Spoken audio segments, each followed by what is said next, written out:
primeiro semestre teve menos chuvas do que o esperado nos sistemas Cantareira e Alto Tietê. E você vai ver também. Vacina Novavax tem quase 90% de eficácia contra a Covid. Morreu o ex-secretário de Defesa dos Estados Unidos do governo George Bush.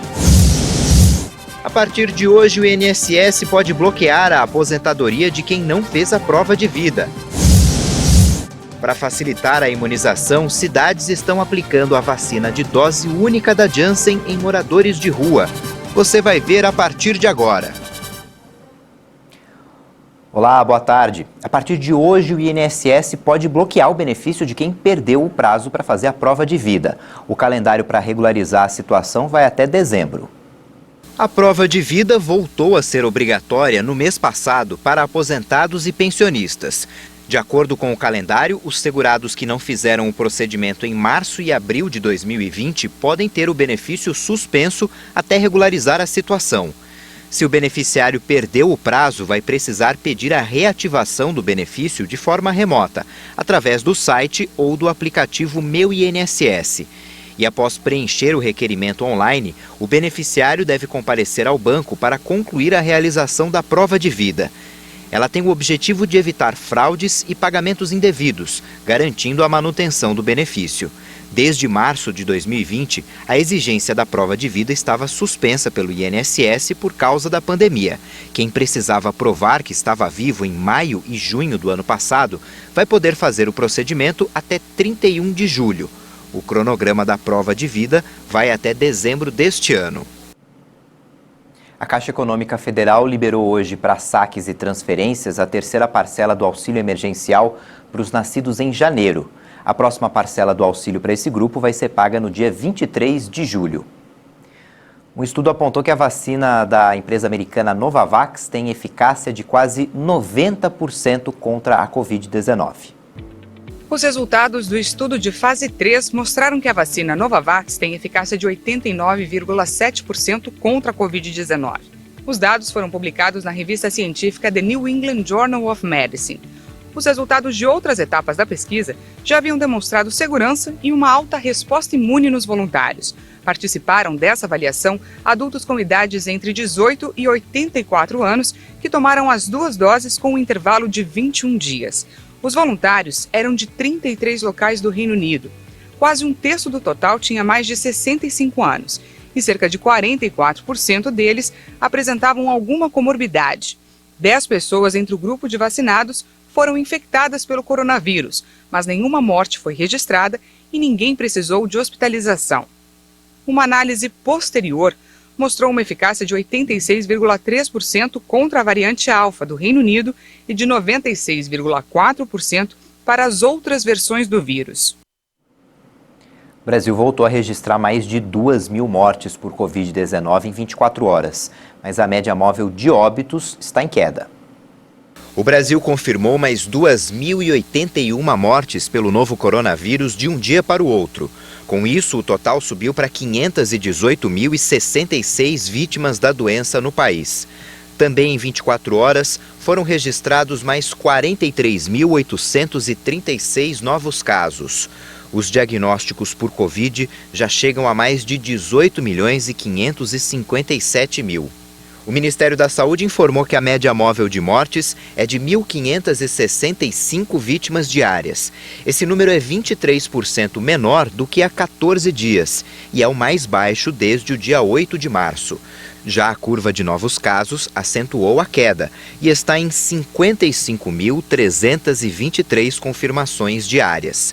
Na avaliação da pandemia por regiões, hoje nenhum estado apresenta tendência de alta nas mortes.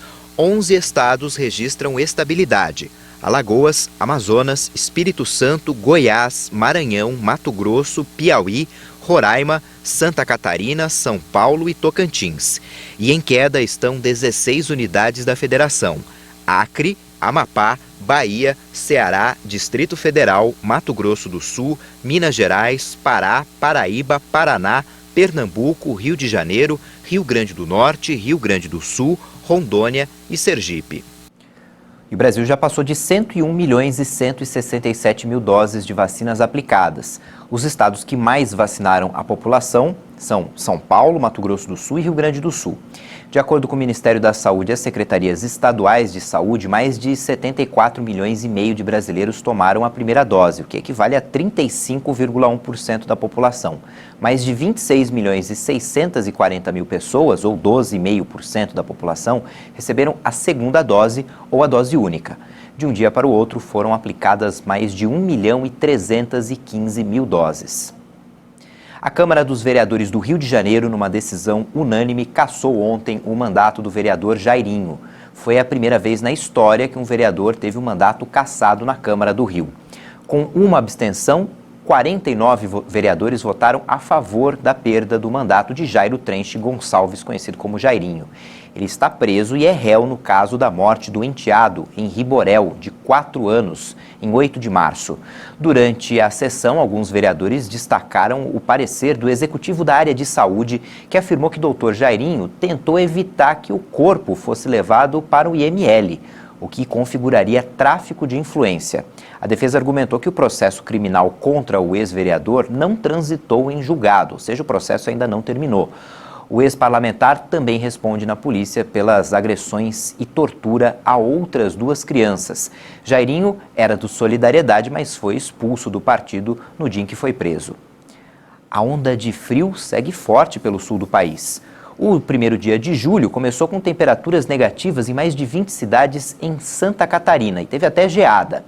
Em Urupema, na Serra, os termômetros marcaram menos 3,3 graus durante a madrugada. Em Curitibanos, no oeste de Santa Catarina, a mínima foi de menos 2,8 graus. Desde o início da semana, o estado marca temperaturas negativas ao amanhecer e a neve foi registrada em 3 dias consecutivos. Isso não acontecia desde 2000. O frio foi tanto que chegou até a causar interdição de uma pista na Serra do Rio do Rastro, em Florianópolis, por causa do congelamento da via. Os primeiros 6 meses do ano terminaram com cerca de 70% da chuva esperada no sistema Cantareira e no sistema Alto Tietê. Esses reservatórios abastecem 12 milhões e meio de pessoas na região metropolitana de São Paulo. No sistema Cantareira, o primeiro semestre terminou com 68% da chuva esperada para o período, enquanto o Alto Tietê registrou 72% do volume.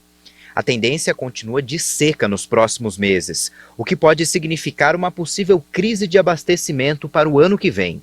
O baixo volume de chuvas nos reservatórios já era esperado no outono, tradicionalmente mais seco, mas os 2 reservatórios vêm acumulando baixo volume de chuvas desde o verão, quando costuma chover mais. O Cantareira operava com 45% de sua capacidade e o Alto Tietê com 54%. Segundo a Sabesp, o volume total armazenado na região metropolitana de São Paulo é de apenas 52,2%. Os números são preocupantes porque estão mais baixos do que em 30 de junho de 2013, o ano anterior à crise hídrica, quando o Cantareira operava com 56% e o Alto Tietê com 63%. A falta de água também já impactou no bolso dos paulistas. A Agência Nacional de Energia Elétrica aprovou o reajuste das tarifas de conta de luz da Enel São Paulo, que passam a valer a partir de 4 de julho em todo o estado. A recomendação é para economizar água e energia nos próximos meses. A gente falou de frio, é inverno no hemisfério sul, mas é verão no hemisfério norte. Um zoológico nos Estados Unidos resolveu aliviar a onda de calor por lá de alguns moradores. Os elefantes asiáticos aproveitaram a piscina. Não é que eles não estejam acostumados a climas quentes, mas vivendo no estado americano do Oregon, não é sempre que os elefantes asiáticos enfrentam altas temperaturas. Pelo menos para esses afortunados, a melhor maneira para passar o tempo e se refrescar foi mesmo na água. O zoológico do Oregon abriu a piscina para os elefantes, que ainda se esbaldaram com guloseimas. Pelo jeito, o verão virou sinônimo de diversão. Mergulho é o que não falta. Depois do intervalo, a gente mostra a vacinação de moradores de rua com o imunizante contra a Covid de dose única. Voltamos já.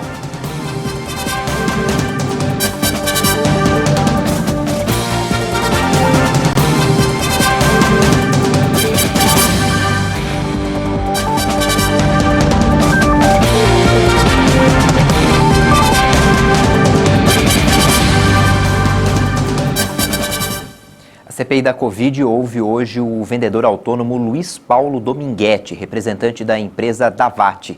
Ele afirmou que recebeu o pedido de propina de um diretor do Ministério da Saúde em negociação por 400 milhões de doses da vacina da AstraZeneca. O depoente Luiz Paulo Dominguete descreveu como foi a conversa no jantar em que foi feito o suposto pedido de propina pelo então diretor de logística Roberto Dias, que foi exonerado após as denúncias. Ele falou que apresentou a proposta de $3,50 e que pediram a ele que apresentasse uma nova proposta no dia seguinte com $1 de acréscimo. Mas Dominguete teria levado a versão anterior. A vacina, naquele valor, não seria feita a aquisição pelo Ministério. A conversa começou assim: olha, nós temos que melhorar esse valor. Aí eu disse, mas eu tenho que tentar um desconto, eu não tenho... Não, mas não é para cima, é para mais.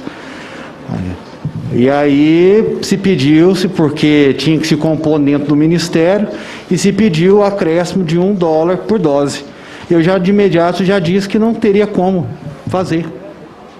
E qual a reação da pessoa quando ouviu isso? Que não podia fazer? Sim.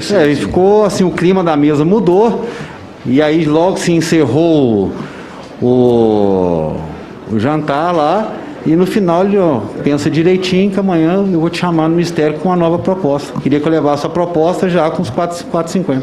Luiz Dominguete afirmou ainda que vai ajudar a comissão no que for preciso. Depois que a denúncia veio a público, o diretor do Departamento de Logística do Ministério da Saúde, Roberto Ferreira Dias, foi exonerado pelo governo. Os casos de Covid-19 aumentaram desde a semana passada na Europa, após 10 semanas consecutivas de retrocesso no número de contágios. A OMS alertou sobre uma nova onda do vírus. A preocupação da OMS é a variante Delta. Estimativa do Centro Europeu de Prevenção e Controle de Doenças aponta que até o final de agosto, esta variante deve representar 90% dos casos na União Europeia. De acordo com pesquisas, apenas uma dose da vacina anti-Covid não é suficiente contra a cepa. Uma redução de 10 semanas no número de casos de Covid-19 nos 53 países da região europeia chegou ao fim.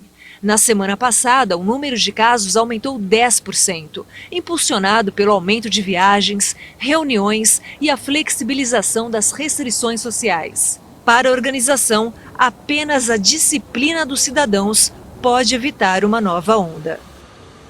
O ex-secretário de Defesa americano Donald Rumsfeld morreu aos 88 anos. Rumsfeld chefiou o Pentágono durante o governo de George W. Bush e é considerado o arquiteto das guerras no Iraque e Afeganistão. A história poderá recordá-lo por seus feitos extraordinários durante 6 décadas de serviço público, disseram seus familiares em um comunicado. George W. Bush expressou seus sentimentos pela morte do ex-secretário e disse que ele era um homem de inteligência, integridade e energia quase inesgotável. Os Estados Unidos são mais seguros graças a Donald Rumsfeld, afirmou Bush em um comunicado. A China comemorou hoje o centenário do Partido Comunista.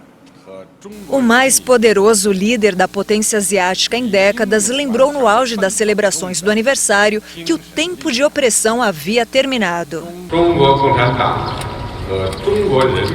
O Partido Comunista da China e o povo chinês declaram solenemente ao mundo, com sua luta corajosa e tenaz, que o povo chinês se levantou, que a era da nação chinesa sendo massacrada e intimidada acabou para sempre.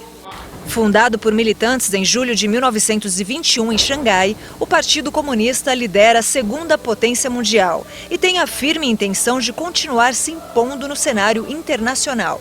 Xi Jinping elogiou o Partido Comunista da China por melhorar os padrões de vida em um discurso no portão de Tiananmen, de onde Mao Tse-tung proclamou a República Popular em 1949. Alcançamos nosso primeiro objetivo centenário. Uma sociedade moderadamente próspera foi construída na China e realizamos a solução histórica do problema da pobreza absoluta. Poucas vozes questionam as ações do regime, que tem aumentado a repressão aos dissidentes sob o mandato de Xi Jinping, à frente do partido e do país desde o final de 2012. 100 tiros de canhão foram disparados em Pequim para marcar o centenário. A Brigada Acrobática da Força Aérea, composta por aviões de combate, sobrevoou a Praça Tiananmen, desenhando raios vermelhos, azuis e amarelos no céu.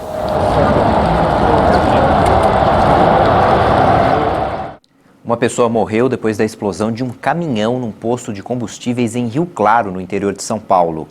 Outra pessoa está em estado grave. Testemunhas filmaram o momento exato da explosão no posto. O caminhão carregado com produtos químicos explodiu no posto no quilômetro 175 da rodovia Washington Luiz.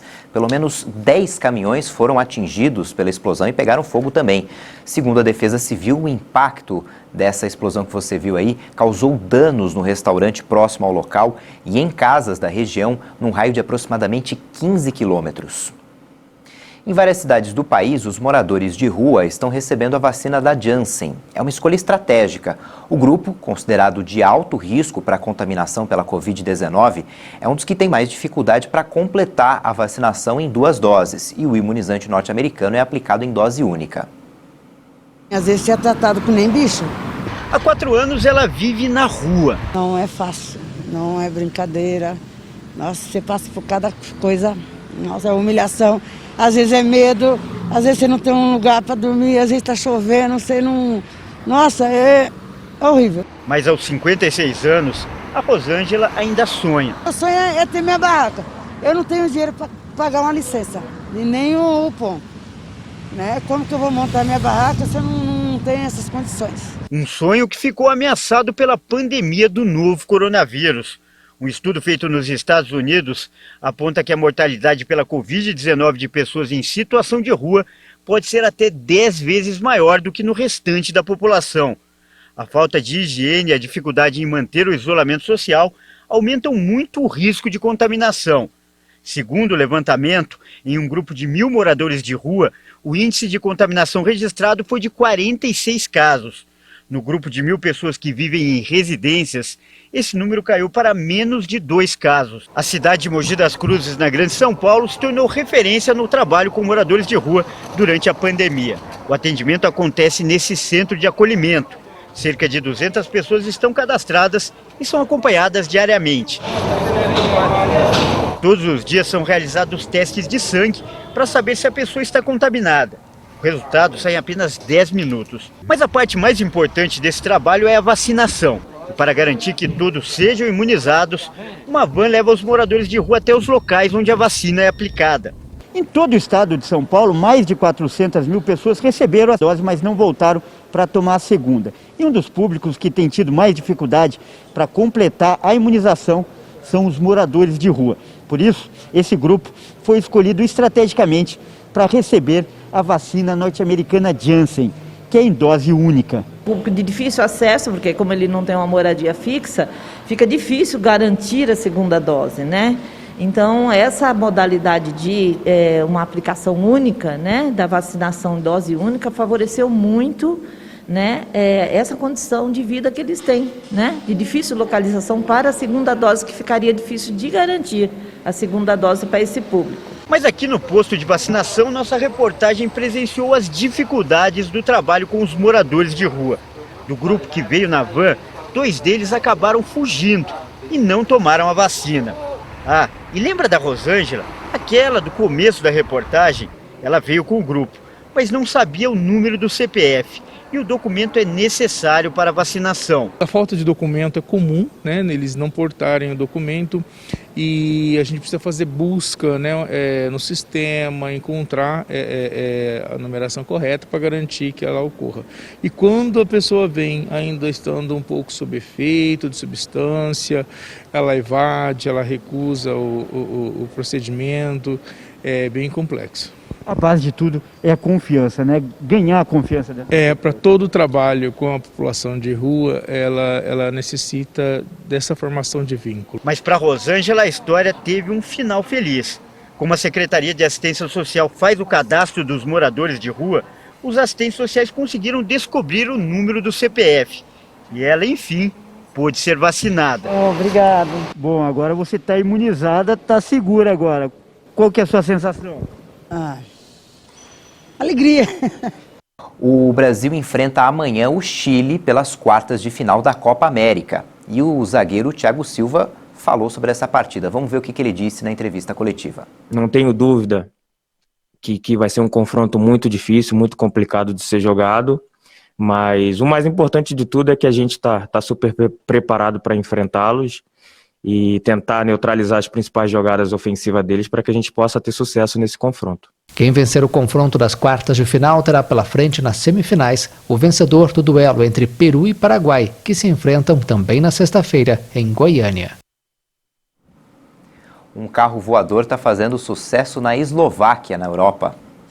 Este é o professor Stefan Klein, no comando de um carro-avião híbrido que ele projetou com um motor BMW para circular tanto no céu como na terra com gasolina comum. Ele garante que o veículo pode, com o tanque cheio, voar cerca de 1.000 quilômetros a 2.500 metros de altura. Além disso, é capaz de transportar mais de 2 pessoas, a uma velocidade de 170 quilômetros por hora. No teste final deste modelo, foi feita uma viagem de pouco mais de meia hora. Como o carro do Dr. Stefan não foi desenvolvido para decolar de maneira vertical, foi necessário buscar uma pista de aeroporto. Sem problemas. O pouso foi bem sucedido para depois acontecer uma nova transformação. O principal objetivo destes carros híbridos seria combater os problemas de tráfego nas grandes cidades. E este não foi o único carro voador desenvolvido até hoje. Esta aposta para o futuro neste setor já começou. O banco JP Morgan calcula que daqui a 20 anos este mercado poderá movimentar $1,5 trilhão de dólares. Essa edição fica por aqui, mas no YouTube você pode rever nossas reportagens. Daqui a pouco tem outras informações com a Juliana Dariva. Tchau, boa tarde.